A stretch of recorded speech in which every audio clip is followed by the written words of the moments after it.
Bom, mais uma vez estamos aqui, bem-vindos ao canal Papo de Roda. Fala pessoal, tudo bem? Hoje eu e o Dutti vamos trazer para vocês um vídeo sobre uma pré-compra de um carro como esse que está ao nosso lado aqui, né, Dutti? Exatamente, dessas louças. Vamos dar acorde de 94 até 97. Falar tudo que você que está querendo comprar precisa saber para comprar com segurança um acorde de 94 até 97.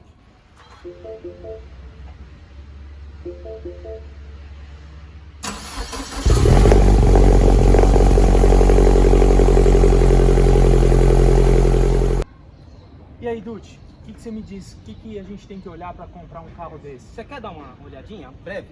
Deixa eu ver, você fez um roteiro aí? Eu fiz um roteirinho. Rapaz, Por quê? esse aqui é o roteiro? É mais difícil que comprar um Mini? Seguindo o roteiro, vamos lá. Eu achei que era um contrato de locação. Tá Gente, caro esse contrato. Nós vamos falar todos os pontos críticos para você que quer comprar um acorde. Vamos lá. Lucas, abre o capô da louça para mim do seu lado. O capô dessa belíssima capô.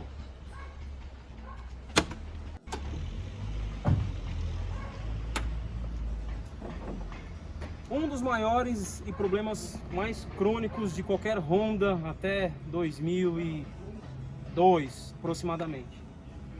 Arrefecimento. Gente, o que pega tanto nesses carros? Primeiro que eram carros vendidos para pessoas que na época que tinham condições de manter o carro, faziam revisão em concessionária ou passavam a fazer revisão em oficinas, digamos assim, gabaritadas, preparadas para fazer a manutenção nesses carros. O que acontece? Enquanto a pessoa mantinha, lindo, maravilhoso. Depois de um tempo a pessoa é meio negligente ou levava em pessoas que não tinham devido cuidado, deixava de usar fluido de arrefecimento e passava a usar água. Dutti, que problema que tem se esse motor é todo em alumínio? Gente, para quem conhece acorde antigo, mundo antigo, sabe que água torneiral, água sabespal em motor de alumínio antigo não funciona. Gente, mas alumínio não corrói. Corrói pra caramba, gente. O que acontece?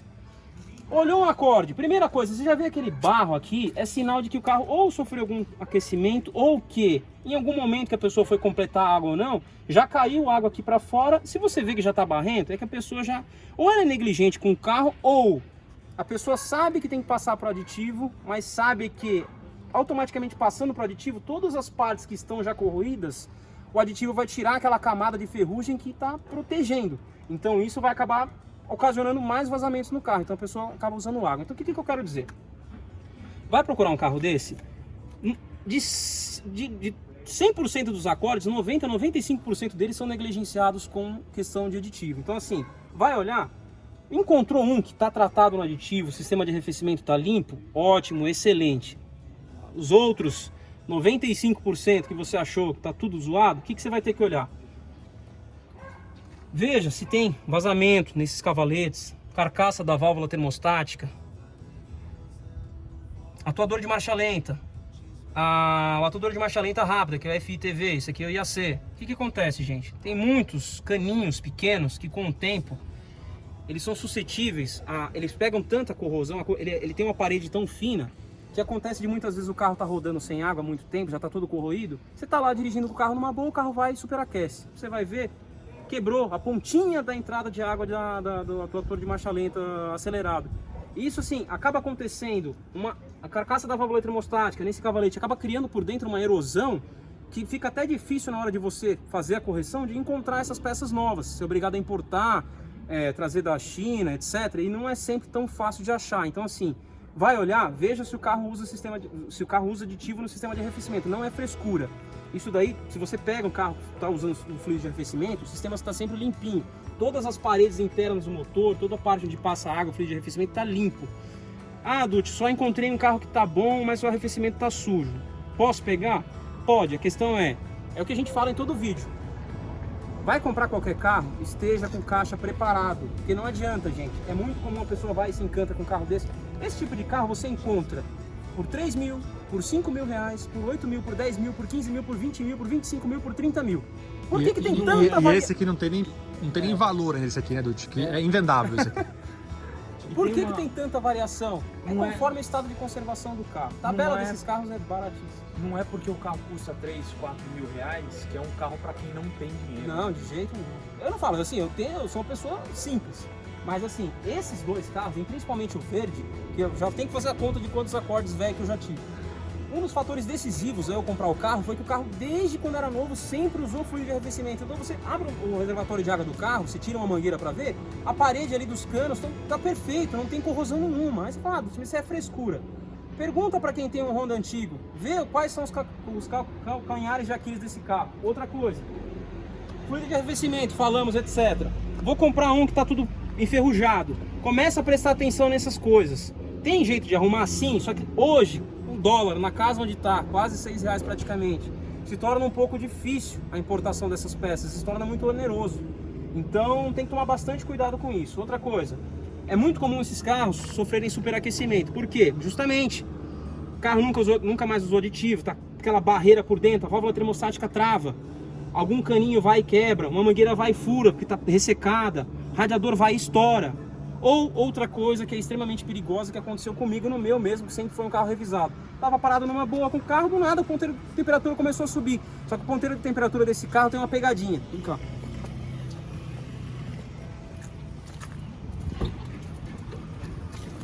Desse não, né? A maioria dos Hondas. Maurício, o que você deduz que seja a temperatura de trabalho desse carro? Normal. No meio, aqui no meio. Então, mas ele não trabalha no meio. A temperatura dele de trabalho é praticamente 1/4. Ele trabalha praticamente na metade desse nível aqui de baixo. Ele trabalha para baixo da metade. Então o que acontece? Muitas vezes a pessoa tá lá, o carro vai... O que aconteceu comigo? Eu tava lá tranquilo, liguei o ar-condicionado e tal, do nada. O ponteiro começou a subir e chegou perto do meio. Eu falei, tem alguma coisa errada. Fui ver, pus a mão na mangueira superior e já tava borbulhando. Como é que você fez? Vamos ver. Não, claro, é perigosíssimo fazer isso, mas enfim. O carro tava começando a ferver. Coloquei a mão aqui, já senti que estava borbulhando. Desliguei o carro na hora, liguei a chave, liguei o botão do ar-condicionado para a ventoinha trabalhar. Resumo da história, o que aconteceu? Uma das ventoinhas, não me lembro qual, simplesmente parou de funcionar. Eu fui, dei uma batidinha nela, ela voltou. O que acontece? Carro é antigo, embora tenha baixa quilometragem, aquele lá tem 111 mil quilômetros. Esse aqui tem... Tem 51, esse aqui. Os carvõezinhos do motor desgastaram. E simplesmente do nada parou de funcionar. Por um momento de desatenção, se eu não tivesse tomado cuidado, se tivesse subido um pouco do meio, eu teria queimado junto do cabeçote do carro. Aí você fala, Dutch, beleza, então é só arrumar a ventoinha e fazer o cabeçote. Aí que começa o seu problema. Se você leva uma pessoa que não entende, mas Honda não dá problema, Honda é fácil de mexer. Gente, principalmente os antigos, eles são altamente complexos. A pessoa vai fazer um cabeçote desse carro, primeiro que o cabeçote desse carro, ele usa junta de cabeçote de metal.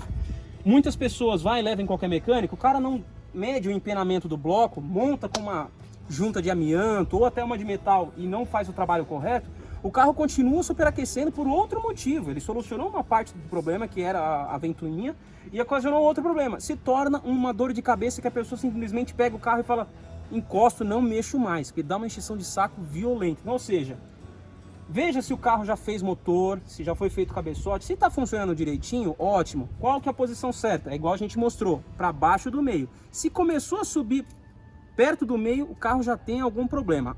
Ou de arrefecimento, ou de cabeçote, ou algum problema na parte elétrica do painel, algum sensor, coisa assim do tipo. Outra coisa, frescura. Alguns desses sensores você acha no mercado paralelo, principalmente esse aqui de trás, esse verdinho, é o que liga a ventoinha. Muitas pessoas vão, compram um de marca paralela qualquer, coloca no carro. Muitas vezes, cada vez mais, sensores paralelos têm vindo pior a cada vez mais. O que acontece? A pessoa coloca, o carro começa a trabalhar quente ou frio demais. Então, ou seja, infelizmente algum desses sensores você vai ser obrigado a comprar original, tá? Tabela de preços, infelizmente, eu não tenho para passar para vocês porque varia muito, mas de preferência, entre os principais itens de segurança e funcionamento desses carros, tente comprar original, tá? Então, falando do ponto principal, arrefecimento.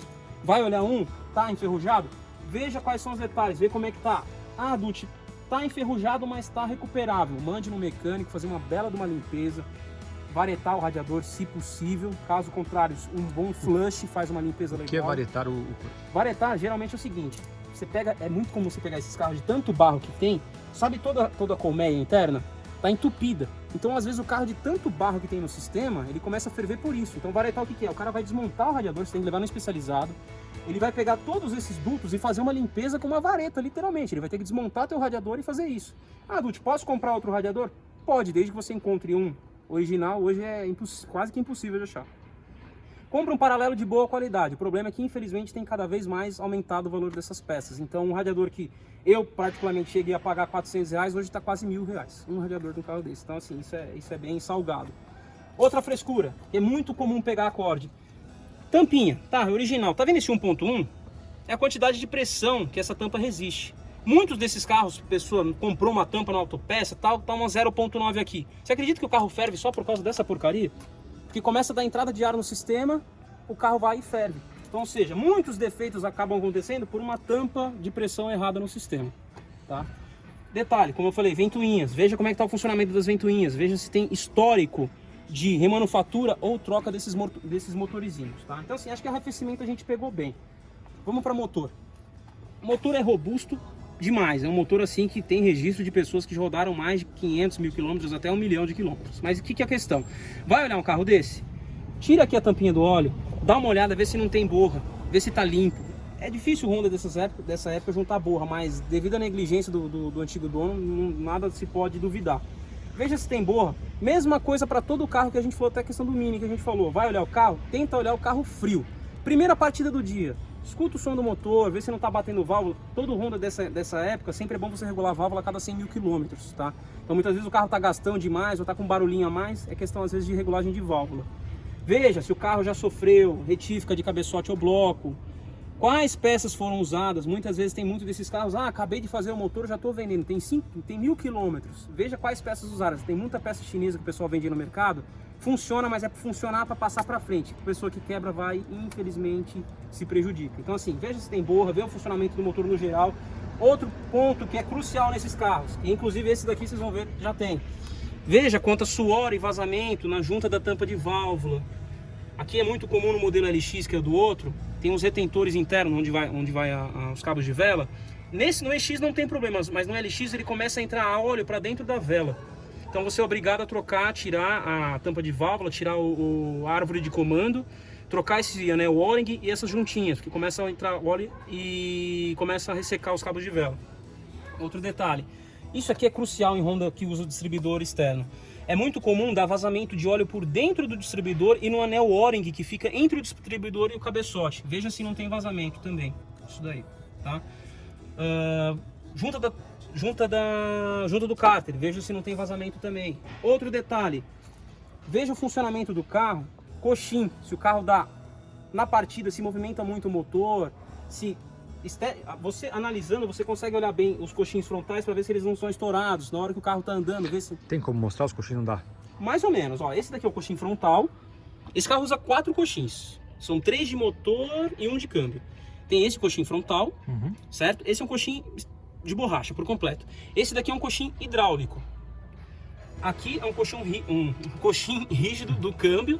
E atrás do motor, a versão EX usa um coxim hidráulico com entrada de vácuo. Pra você ter ideia como é que esse carro era na época.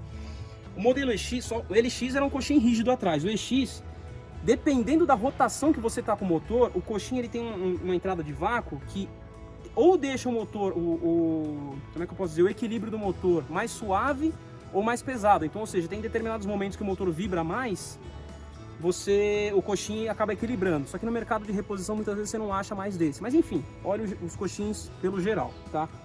Esse carro, ele utiliza 2 correias dentadas. Ele usa uma correia dentada principal e uma correia do eixo harmônico, do eixo balanceador. Por que isso? No projeto desse motor, para reduzir as vibrações, ele tem uma espécie de o eixo harmônico é como se fosse um segundo virabrequim lateral, para dar equilíbrio de peso, para não transmitir tanta vibração. Então, ou seja, veja se o carro tem registro da troca de correia dentada. Caso contrário, comprou, já encosta na oficina para trocar, porque se esse carro estourar a correia dentada, é um prejuízo que vocês não fazem ideia, é muito alto. Então falamos de arrefecimento, falamos de funcionamento de motor, tomar cuidado se o carro já foi feito cabeçote ou bloco, quais peças foram utilizadas. Deixa eu dar mais uma olhadinha aqui, Maurício. Vamos lá, cláusula 36. Exatamente, foi o que eu notei aqui, ó. Vê histórico, se o carro tem troca de bomba d'água, válvula termostática, as mangueiras. Outro detalhe, você vai pegar um carro que está com um sistema de arrefecimento sujo. Outra coisa que é para encher o saco do cara. Aqui atrás ele tem um cano d'água metálico. A coisa mais comum que tem, você não vai conseguir pegar, a coisa mais comum que tem é acorde que você usa água só no sistema, esse cano começa a apresentar furinho. Aí a pessoa, meu carro tá sumindo água, mas eu não consigo ver de onde que é. Geralmente desse cano d'água também. Então veja se o carro já foi trocado esse cano d'água. Esse é legal que até inclusive no mercado paralelo você acha peça boa, mas enfim, sempre bom dar uma olhada. Sensores de temperatura eu falei, sobre as ventoinhas, ver se as ventoinhas foram já remanufaturadas ou trocadas, isso é bom saber também. Motor, falamos tudo.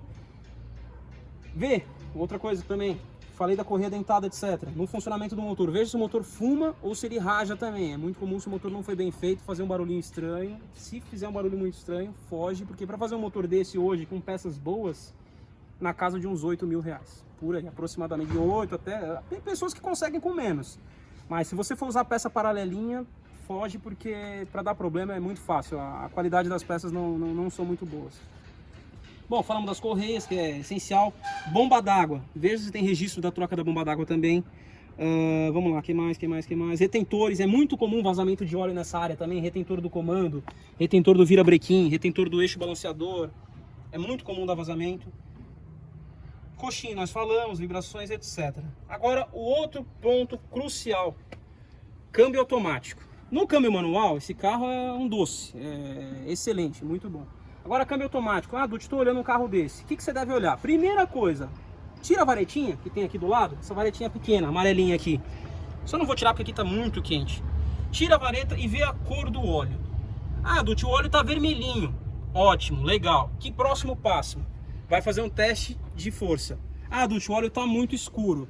Vê se tem o controle de troca de óleo. Não tem? Fica em observação, porque para fazer um câmbio hoje é na faixa de uns 3, 4 mil, até 5 mil reais. Então o que você vai fazer? Partida no carro, certo? Ligou o carro. Quer mostrar como só não vou fazer porque é meio... Isso aí é só na hora de comprar mesmo. O que você vai fazer? Dá partida no carro. O carro está em temperatura de trabalho. Anda com o carro, pega uma subida, veja as trocas de marchas, se as trocas de marchas estão suaves, se não está dando trancos muito fortes. E o principal passo, você vai pisar no freio do carro, engatar o drive e pisar no fundo do acelerador durante 3 segundos. O ponteiro de rotação do carro não pode passar de 2.500 giros. Se ele passar de 2.500 giros, é sinal que seu câmbio está patinando. De duas uma, ou você pede um bom desconto pro cara, para quem está vendendo, ou você foge porque você vai ter que gastar uns 4, 5 mil reais. Dude, tô comprando um que está com câmbio ruim ou que está com câmbio bom, quero fazer swap para manual. Ótimo, excelente. O swap você vai gastar na faixa de uns 3, 3,5, mais 2 e pouco de mão de obra. Pô, Dude, mas compensa um investimento? Não compensa eu passar para automático? Tem gente que gosta, tem gente que não gosta. A vantagem do manual ele é mais econômico e o carro se torna muito mais solto para andar. Eu particularmente gosto dos dois. Vai de gosto de quem está comprando o carro, tá? Outro detalhe, vamos lá. Câmbio, falamos do óleo, etc. Outra coisa. Vai testar o carro? Faz um 360 graus com o carro, andando tudo para a esquerda e tudo para a direita. Vê se tem estalos do lado esquerdo e do lado direito em questão das homocinéticas. É muito comum esses carros apresentarem esses estalos, é sinal que já está na hora de trocar as juntas homocinéticas também, tá? Vamos lá, suspensão. Outra coisa que é fator crônico. Se você olhar aqui, Maurício, como a gente comentou no outro vídeo, esse carro usa o sistema Double Wishbone na suspensão. Você pode ver que é um braço triangular na parte de cima. Bem lá no fundo, nas duas pontas lá, vão buchinhas. É muito comum você andar nesses carros e essas buchas com o tempo elas estouram.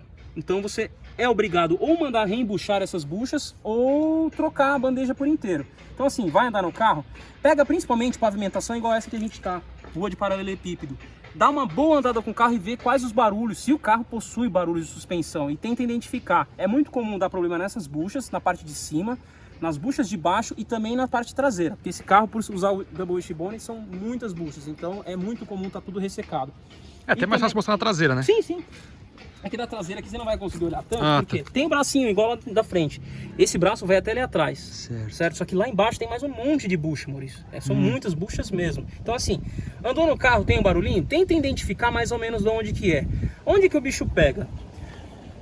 Trazer dos Estados Unidos é viável? Sim, é viável. Você consegue comprar todas as buchas lá. A questão é o valor que está o dólar. Qual a opção nacional que você tem? Duas. Ou você compra buchas de poliuretano, certo? Que elas são muito mais rígidas que as de borracha, só que qual que é a desvantagem? O carro se torna um pouco mais... Vai vibrar mais. Vai vibrar mais, porque as borrachas elas absorvem muito mais vibração do que as convencionais, mas tem um outro ponto também. O carro vai ficar muito rígido E se não for bem instalado, é possível que fique com ruído, porque as buchas de poliuretano elas precisam de uma graxa especial para lubrificação. Qual que é a desvantagem? Por exemplo, se você pega um buraco muito forte, a de poliuretano ela pode transmitir tanta vibração que ela pode amassar, por exemplo, uma bandeja ou um braço. Mas é a solução que nós temos no Brasil. A solução secundária seria mandar reembuchar essas bandejas ou braços, etc. Só que o tempo de durabilidade não fica o mesmo, mas infelizmente é a nossa realidade Brasil.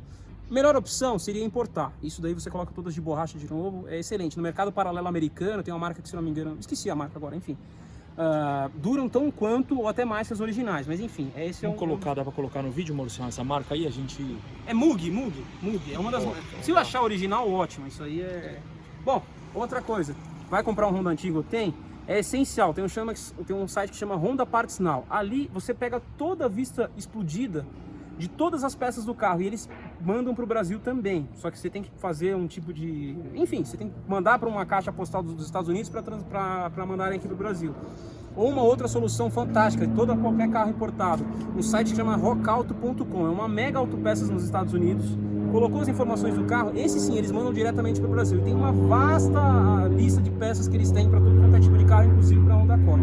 É fantástico. Vou ver aqui mais uma coisa, suspensão, direção... Ah, outro detalhe, vamos voltar para cá. Tem a ver com suspensão também. Ou direção, aliás. Bom, esse aqui é o exemplo vivo disso, como eu falei, junta da tampa de válvula, etc. Bomba da direção hidráulica, tá vendo que tá esse suorzinho leve? Esse carro nunca foi feito, esse carro tem 51 mil quilômetros originais. Você pode ver e falar, nossa, Dutti, tão pouco rodado, mas já tem suor, já tem. O que acontece? As vedações, com o tempo, elas ressecam. Então, ou seja, veja no carro que você estiver comprando, se já apresenta vazamento, se apresentar e não tiver ruído na bomba, é importante não ter ruído na bomba. Se tiver ruído é sinal que tem algum problema. Se for só vazamento, é só comprar o kitzinho e você troca essas vedações. Isso aí é tranquilo e é super barato, até no Mercado Livre você acha. Vamos lá, que mais? Suspensão... Acabamento interno, alguma coisa assim tem que olhar, que é comum? Olha, Maurício, de acabamento interno você falou uma coisa boa. No sedã é muito comum, sedã e coupé, tanto faz. O revestimento de tecido é muito durável, dificilmente você vai encontrar desgastado, mas do lado do motorista, os que tem banco de couro, é raríssimo, raríssimo, raríssimo você encontrar um que não tenha desgaste na borda lateral. Coisa mais comum do mundo. Por quê? Primeiro que esse daqui é um coupé, a borda dele é um pouco mais fechada.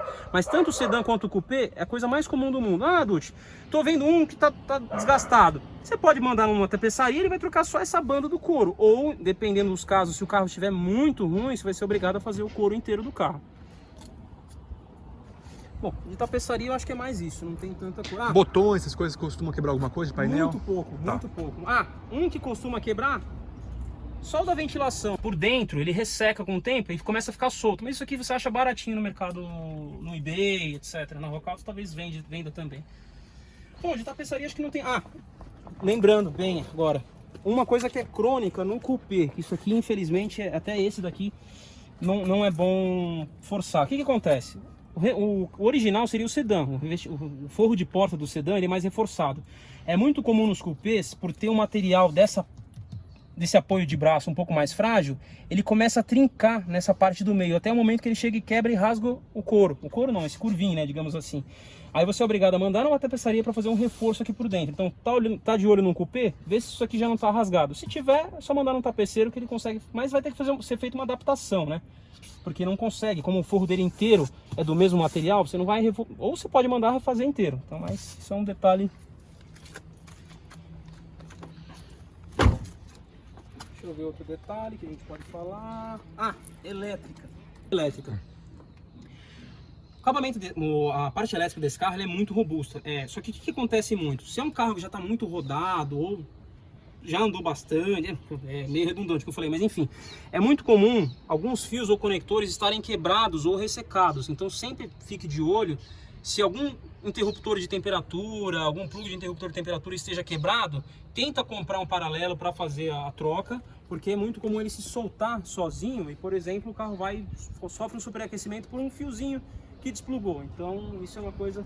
Quanto ao restante da elétrica, o carro não é muito de apresentar problema, dificilmente. Mas uma coisa que dá muito problema, que a gente falou no vídeo passado, de 10 acordes eu brinco que 11 tem problema nisso, é a central do ABS. O que acontece? Depois de um tempo, você está andando com o carro normal, um certo dia você vai dar partida, acende a luz do ABS e nunca mais ela apaga. Ou, até o que acontece muitas vezes dei partida, a luz do ABS acendeu, andei um pouco, desliguei, fui fazer alguma coisa, voltei, dei partida, apagou. É muito comum dar problema no acumulador. Só que a solução desse defeito é extremamente difícil, poucas pessoas conseguem resolver. Então, ou seja, tá olhando tá com a luz ABS acesa, não se assuste. Pode rodar assim numa boa, desde que você faça a troca do fluido de freio, etc, etc. Claro, muitas vezes o ABS deixa de funcionar, só que o conserto disso aqui muitas vezes é inviável e muitas vezes acaba não tendo êxito, tá? Vamos lá... outra coisa que é comum. Alternador, vê se o alternador já foi... Tenta medir a carga do alternador com multímetro, etc. Ver se está funcionando, se foi feito já remanufatura. E se o motor de arranque também já foi feito remanufatura. Porque é muito comum nesses carros, dependendo da quilometragem, já ter problema de alternador e motor de arranque, tá? Bom, acho que no mais é isso, gente. O que eu quero mais dizer? Acho que o básico é esse. Então o que a gente falou? Arrefecimento, um ponto crucial com o carro. Ver se o carro usa o sistema fluido de arrefecimento, etc, etc. Se não usa, veja no contexto geral se compensa ou não comprar esse carro, se esses detalhes, se o arrefecimento está funcionando direitinho, como é que está o estado das mangueiras, etc. Motor, se tem borra, como que está o funcionamento do motor, se raja ou se fuma também, isso daí tanto frio quanto quente. Falamos de suspensão quanto a barulhos, grande parte dos problemas são provenientes de buchas. Falamos de tapeçaria, parte interna, porque não tem muita coisa a falar. Câmbio, que é questão de olhar fluido de câmbio, ver cor do óleo, há quanto tempo foi trocado o óleo, se tem registros de troca de óleo, e a questão da força do câmbio e trocas de marcha, como que tá. O que mais, Lucas? Acho que o básico é isso, né? Arrefecimento, motor, suspensão, câmbio, elétrica, no geral. Acho que o básico é isso aí mesmo. É isso aí. É isso, gente. Bom, pessoal, Gente, um grande abraço. Qualquer grande dúvida, abraço. qualquer coisa que eu falei de errado, corrijam, por favor. se inscrevam no canal. Se você gostou do vídeo, dá um like. E até o próximo. É isso, gente. Grande abraço. Valeu. Tchau, tchau.